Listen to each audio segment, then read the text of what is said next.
weekend turista sa BGC. So, ito na nga guys. We had a staycation sa Grand Hyatt. Ikot tayo kasi maraming pwedeng puntahan dito. Sa kabilang side, nandun yung Mitsukoshi Mall.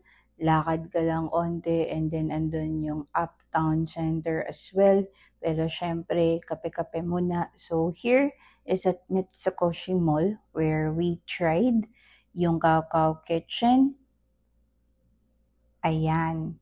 And then ikot-ikot lang. So Mitsukoshi Mall originated from Japan. So most ng stalls dito yung mga brands from Japan. By the way, ABC Mart, yung sikat na bilihan ng sapatos, mag-o-open din siya here at Mitsukoshi Mall. So check nyo na lang yung page nila for their opening date. Kasi nung last time na nagpunta kami, close pa siya.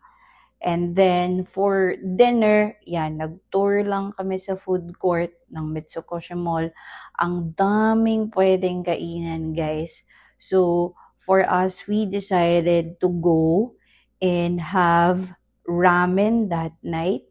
Kasi nga, busog na busog pa kami from buffet. We also tried different ice cream around the area. So, no diet muna. Ayan, by the way, Landers din pala. Nasa tapat lang siya ng Mitsukoshi Mall. Burgos Circle Park, nagpunta lang din kami doon.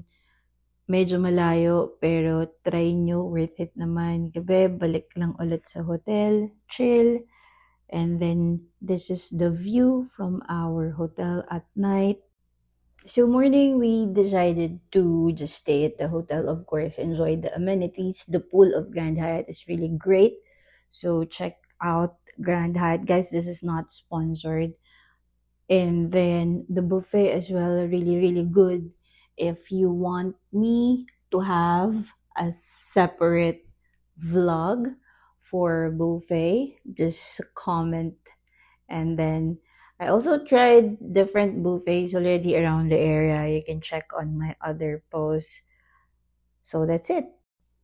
Fun fact, usong-uso yung connecting bridge ngayon. Meron din from Mitsukoshi Mall going to Grand Hyatt. So there, balik lang ulit kami sa Kakao Kitchen before going home because cheese puff is one of my favorites now. Odd because for cheesecake, I shared to my other post. Medyo outgrown ko siya, but cheese puff, okay, it's heaven. So, yun lang. Bye!